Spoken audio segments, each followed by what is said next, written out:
मैं सुरेंद्र कुमार आप सभी प्यारे छात्रों को प्रेम सर अलोली यूट्यूब चैनल पर हार्दिक स्वागत करता हूं। आप सभी मेरी पिछली वीडियो में पास्ट टेंस के रूप में हैड के प्रयोग को पढ़े थे। आज की वीडियो में फ्यूचर टेंस के रूप में शैल हैव और विल हैव को पढ़ेंगे। तो चलिए शुरू करते हैं।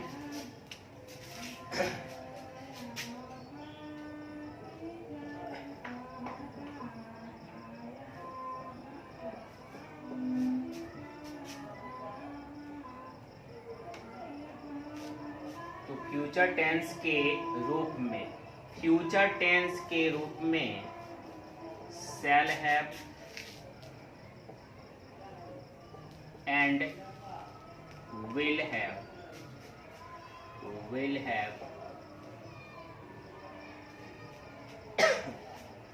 को पढ़ेंगे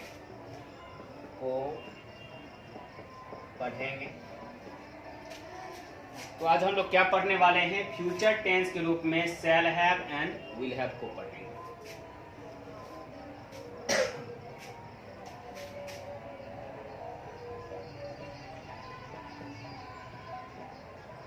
आई के साथ शैल हैव का प्रयोग होता है, वी के साथ शैल हैव का प्रयोग होता है, आई के साथ शैल हैव का प्रयोग होता है, वी के साथ शैल हैव का प्रयोग होता है, यू के साथ विल हैव का प्रयोग होता है, ही के साथ विल हैव का प्रयोग होता है,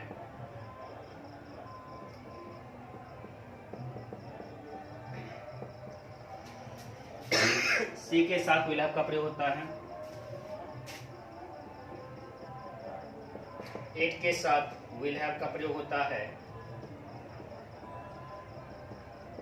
दे के साथ विल हैव का प्रयोग होता है। तो ध्यान दीजिएगा, इसे क्या लिखा हुआ? आई के साथ शैल हैव का प्रयोग होता है, वी के साथ शैल हैव का प्रयोग होता है, यू के साथ विल हैव का प्रयोग होता है, ही के साथ विल हैव का प्रयोग होता है, सी के साथ विल हैव का प्रयोग होता है, इट के साथ विल हैव का प्रयोग होता है, दे के साथ विल हैव का प्रयोग होता है। आई के साथ शैल हैव का प्रयोग करेंगे, वी के साथ शैल हैव का प्रयोग करेंगे, यू के साथ विल हैव का प्रयोग करेंगे, ही के साथ विल हैव का प्रयोग करेंगे, सी के साथ विल हैव का प्रयोग करेंगे, इट के साथ विल हैव का प्रयोग करेंगे, दे के साथ विल हैव का प्रयोग करेंगे। आप समझ जाइए, यहाँ तक आपका सेंटेंस बन चुका है। छोटा सा सेंटेंस होता है, सब स्मॉल सेंटेंसेज है, यानी I shall have, we shall have, you will have, he will have, she will have, it will have, they will have. क्या पढ़ेंगे सेंटेंस के रूप में? I shall have, we shall have, you will have, he will have, she will have, it will have, they will have. ध्यान दीजिएगा, तो आप सभी प्रयोग पढ़ चुके हैं कि आई के साथ शैल हैव का प्रयोग होता है, वी के साथ शैल हैव का प्रयोग होता है, यू के साथ विल हैव का प्रयोग होता है, ही के साथ विल हैव का प्रयोग होता है, सी के साथ विल हैव का प्रयोग होता है, इट के साथ विल हैव का प्रयोग होता है, दे के साथ विल हैव का प्रयोग होता है। पहचान थोड़ी सी जान लीजिए।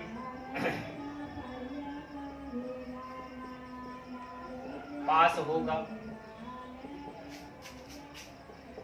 मिलेगा,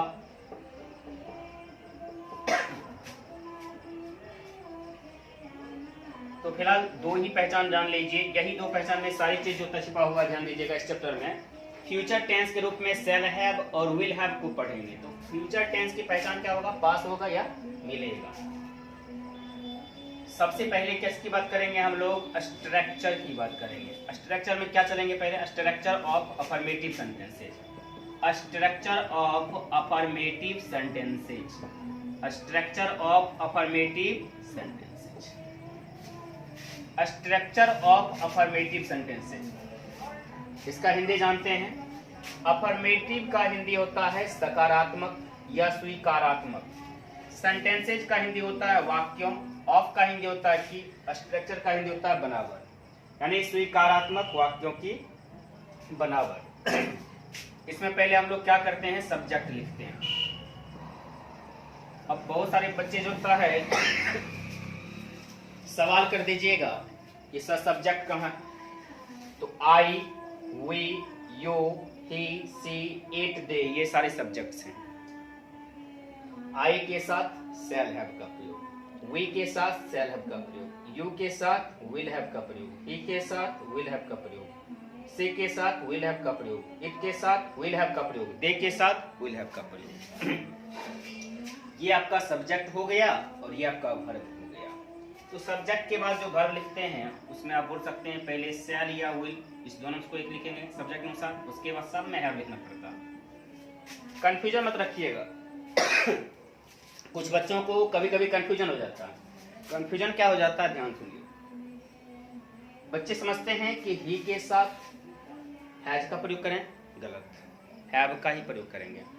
से के साथ हैज का प्रयोग करें, बिल्कुल गलत, से के साथ हैव का प्रयोग करेंगे क्योंकि बगल में विल जो है।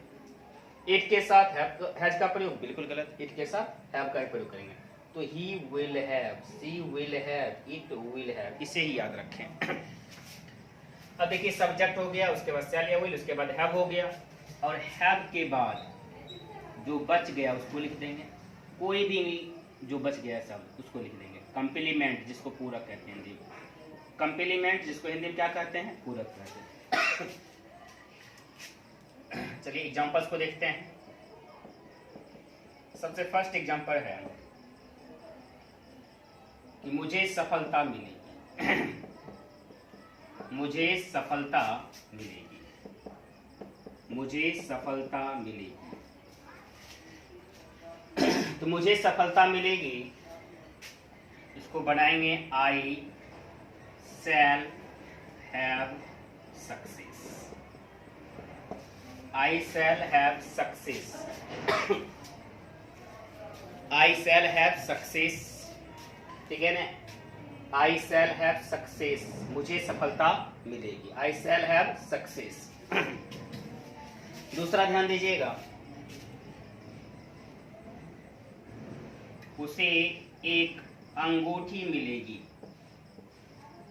उसे एक अंगूठी मिलेगी। ध्यान दीजिएगा, उसे एक अंगूठी मिलेगी। ये उसे को जो होता है आप बॉय या गर्ल मान सकते हैं। उसे एक अंगूठी मिलेगी,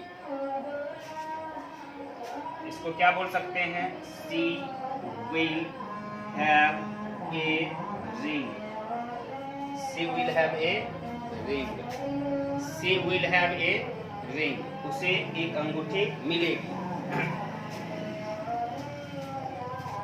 अब देखिए तीसरा एग्जांपल को देखते हैं हम लोग।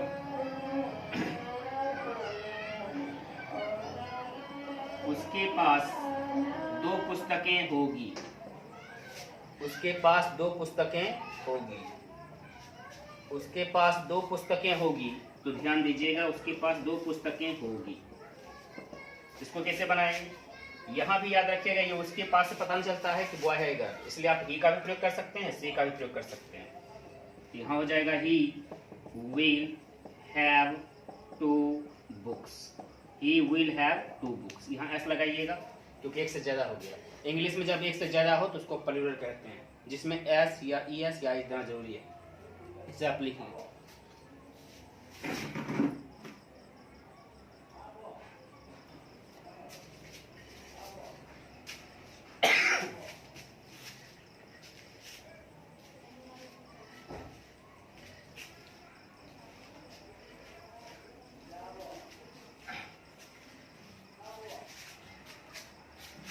तो स्ट्रक्चर ऑफ अफर्मेटिव सेंटेंस पढ़ लिए।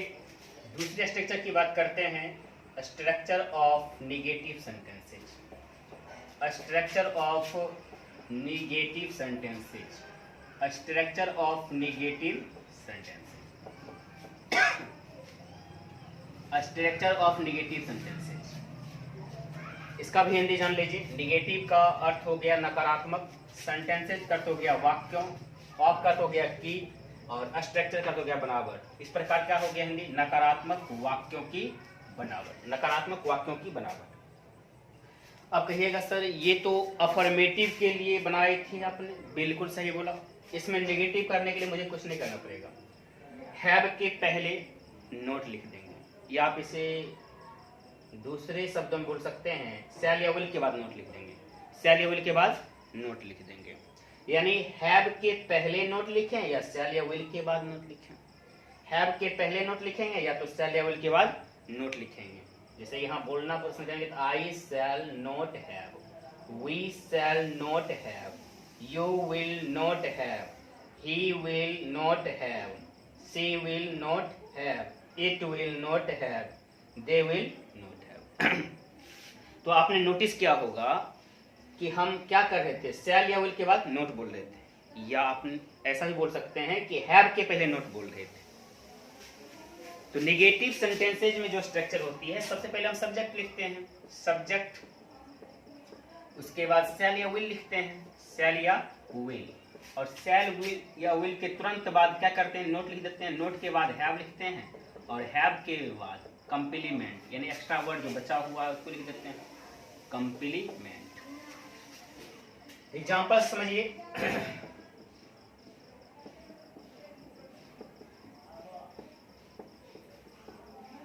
सीता के पास एक फ्रॉक होगी, सीता के पास एक फ्रॉक होगी। तो सबसे पहले एक चीज जान लीजिए, सीता के पास एक फ्रॉक होगी, यह क्या हो गया, अफर्मेटिव सेंटेंस है। यदि आपको इसको नेगेटिव बनाना है तो क्या बोलना पड़ेगा, सीता के पास, ठीक है, एक फ्रॉक नहीं होगी, यानी इस होगी से पहले क्या लगा देते हैं, नहीं लगा देते हैं। सीता के पास एक फ्रॉक नहीं होगी। अब हम लोग जो बनाएंगे पहले, सीता के पास नहीं होगी, उसको क्या बनाएंगे, Sita will not have, Sita के पास नहीं होगी, सीता विल नॉट हैव, क्या बनाएंगे, Sita will not have, Sita के पास नहीं होगी, तो बनाएंगे सीता विल नॉट हैव, क्या नहीं होगी, एक फ्रॉक, एक फ्रॉक लिखना पड़ेगा, क्या लिखना पड़ेगा, एक फ्रॉक। हम लोगों को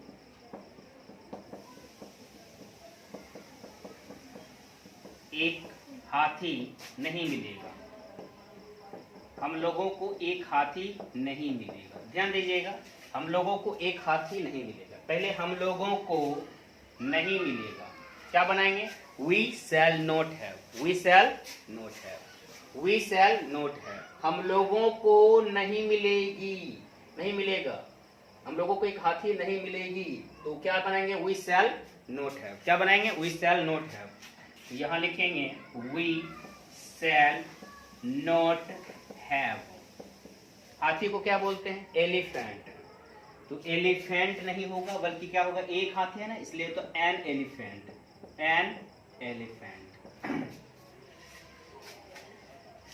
तीसरा ध्यान दीजिएगा, सोहन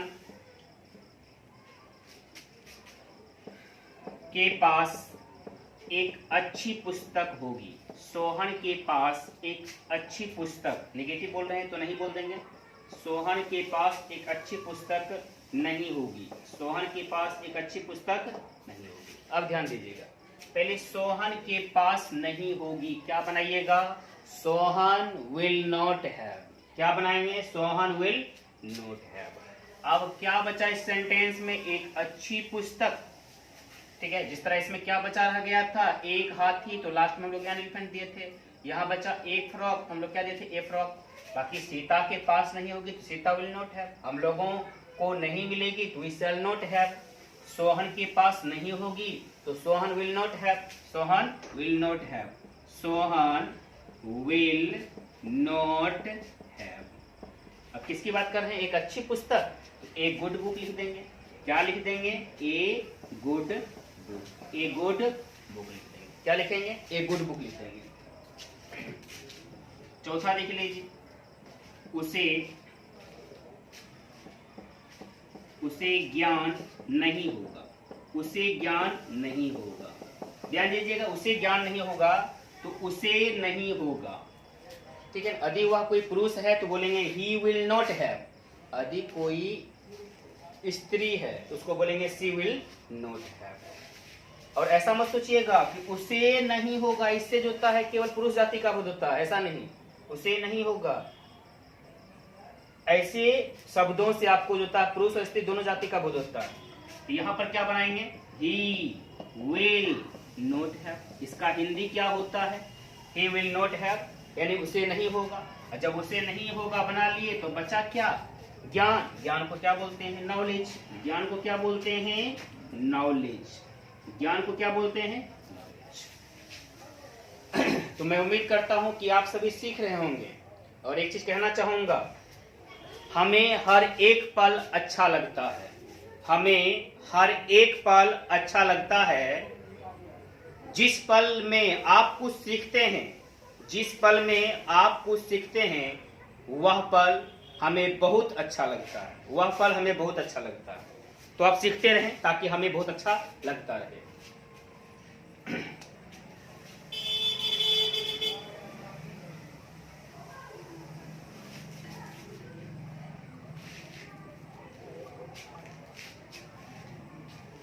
तो निगेटिव सेंटेंस के स्ट्रक्चर की हम लोग पढ़ चुके हैं। तीसरा देखिए क्या पढ़ेंगे, structure of interrogative sentences. Structure of interrogative sentences, interrogative sentences, structure of interrogative sentences. Structure का हिंदी अर्थ क्या हो गया, बनावट। ऑफ का हिंदी अर्थ हो गया की। इंटरोगेटिव का हिंदी अर्थ हो गया प्रश्नवाचक। सेंटेंसेज का अर्थ हो गया वाक्यों। तो प्रश्नवाचक वाक्यों की बनावट, प्रश्नवाचक वाक्यों की बनावट। थोड़ी सी एक चीज जान लीजिए, ये जो देख रहे हैं ना, I shall have, we shall have, you will have, he will have, she will have, it will have, they will have. इसको इंटरोगेटिव में जब लिखेंगे तो क्या लिखेंगे, जैसे कि मैंने बताया था नेगेटिव में लिखने क्या करना पड़ता है, आई शैल नॉट हैव, यहाँ नोट देना पड़ता है उसके बाद वी शैल नॉट हैव, यहाँ नॉट तब have, you will not have, यहाँ नॉट, यानी you will not have. Interrogative में क्या करेंगे तो याद रखिएगा, देखिए ये चिन्ह जो लगा हुआ है, ध्यान दीजिएगा आप लोग, ये चिन्ह जो लगा हुआ है आई, इसको यहाँ बोलेंगे, जहां हम नॉट बोलते थे वहां बोलेंगे। आप क्या बोलेंगे इसको, सेल आई हैव, क्या बोलेंगे, shall I have, shall I have. इसको क्या बोलेंगे, सेल वी हैव, ठीक है, यानी इसको पहले बोल देंगे। फिर विल यू हैव, फिर विल ही हैव, फिर विल सी हैव, फिर विल इट हैव और विल दे हैव, ऐसा कर देंगे। मेरी बात समझ आई आपको, क्या बोलेंगे, shall I have, shall we have interrogative में, will you have, will he have, will she have, will it have, will they have.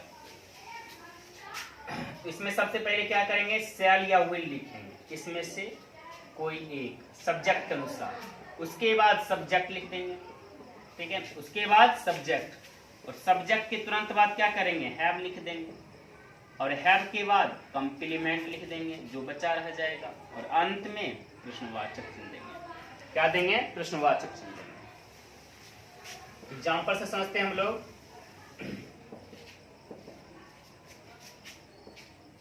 क्या राम के पास एक मकान होगा, क्या राम के पास एक मकान होगा। ध्यान दीजिएगा, क्या राम के पास एक मकान होगा। सबसे पहले मन में सेट कर लीजिए कि पहले ये बनाना है, क्या राम के पास होगा, क्या बनाना है, क्या राम के पास होगा, और तब इस बचे हुए को जो होता है एक मकान को हम लोग लिख देते हैं। तो क्या राम के पास होगा, यहाँ पर जो था जो लिखे हैं, देखिए यहाँ पर आई शैल हैव, इसको क्या बोलते हैं, कैसे बोलेंगे इंटरोगेटिव में, शैल आई हैव, क्या मेरे पास होगा, शैल वी हैव, क्या हमारे पास होगा, विल यू हैव, क्या आपके पास होगा, विल ही हैव, क्या उसके पास होगा, विल सी हैव, क्या उसके पास होगा, विल इट हैव, क्या इसके पास होगा, विल दे हैव, क्या उन लोगों के पास होगा। तो क्या राम के पास होगा, क्या हो जाएगा, will Ram have, will Ram have. अच्छा, एक कंफ्यूजन दूर है ना आप लोगों को, शैल या विल के बाद जब हम है, शैल या विल के बाद हमेशा क्या लिखेंगे, हैव लिखेंगे, कभी भी हैज नहीं लिखेंगे, इस चीज को ध्यान रखिएगा। शैल या विल के बाद, शैल हो या विल हो, इसके बाद हमेशा किसका प्रयोग होगा, हैव का प्रयोग होगा, क्योंकि हम पढ़ भी तो रहे हैं वर्ब टू है। जब वर्ब टू भी पढ़े थे तब तो भी देते थे, शैल भी विल भी, इसमें होगा शैल हैव विल हैव होगा। तो विल राम हैव का हिंदी क्या हुआ, क्या राम के पास होगा, बचा हुआ क्या रह गया, एक मकान, ए हाउस, ए हाउस। क्या आपके पास ज्ञान होगा, क्या आपके पास ज्ञान होगा, क्या आपके पास ज्ञान होगा। तो क्या बनाएंगे पहले, क्या आपके पास होगा, क्या आपके पास होगा, तो क्या बनाएंगे, will you have, will you have, क्या बनाएंगे? Will you have. ठीक है, ये बन गया। क्या आपके पास होगा? क्या होगा? ज्ञान। तो क्या लिखेगा? नॉलेज। क्या लिखेगा? नॉलेज लिखेगा। क्या लिखेगा? नॉलेज लिखेगा। तीसरा जानिए, क्या तुम्हें 2 कार होंगी? तो क्या तुम्हें 2 कार होगी? तो पहले क्या तुम्हें होगी, तो क्या बनाएंगे हम लोग? Will you have. क्या बनाएंगे? Will you have. Will you have. अब 2 कार्स की बात आई तो क्या लिखेंगे? 2 कार्स। क्या लिखेंगे? 2 कार्स। इसे आप लिख लें।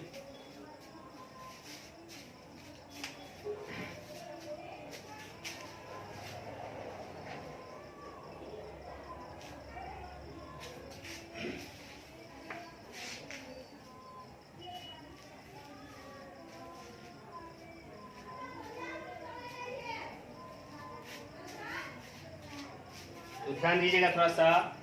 हम लोग फर्स्ट वीडियो में जो था नहीं जो था, जब अंग्रेजी की फर्स्ट वीडियो थी, सबसे पहली वीडियो अंग्रेजी की, उसमें हम लोग किसका अध्ययन किए थे? Verb to be. Verb to be को अध्ययन किए थे। किसका अध्ययन किए थे? Verb to be. और वर्ब टू बी में, ठीक है ना, कितने कैटेगरी? 3 कैटेगरी को। पहला कैटेगरी नाम क्या होता था? Present tense. Present tense. और प्रेजेंट टेंस के रूप में क्या पढ़े थे? इज, एम, आर के प्रयोग। दूसरी कैटेगरी क्या पढ़े थे? Past tense. और पास्ट टेंस के रूप में क्या पढ़े थे? पास्ट टेंस के रूप में पढ़े थे वाज, वेयर के प्रयोग को। और तीसरी कैटेगरी क्या होती है? Future tense. और फ्यूचर टेंस के रूप में किसके प्रयोग को पढ़े थे? शैल बी और विल बी के प्रयोग को पढ़े थे। शैल बी और विल बी को प्रयोग को पढ़े थे।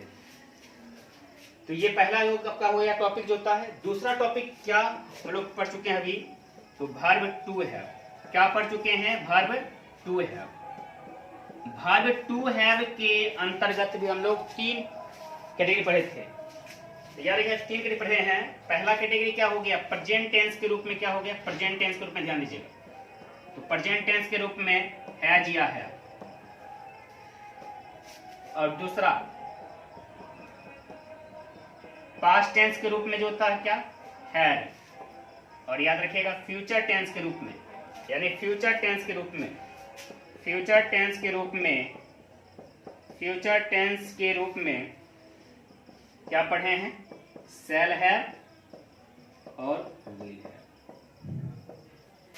बहुत सारे छात्रों का एक सवाल है कि सर इस सेंटेंस में भी, प्रेजेंट टेंस के सेंटेंस में भी जो होता है लिखा मिलता है, और वर्ब टू हैव में भी है लिखा मिलता है। आखिर दोनों में क्या अंतर है? तो इसकी चर्चा मैं अगले वीडियो में करूंगा। और जाते जाते एक चीज कहूंगा, वक्त दिए हैं, वक्त दीजिएगा। वक्त दिए हैं, वक्त दीजिएगा। इस चैनल को लाइक, सब्सक्राइब और शेयर कीजिएगा।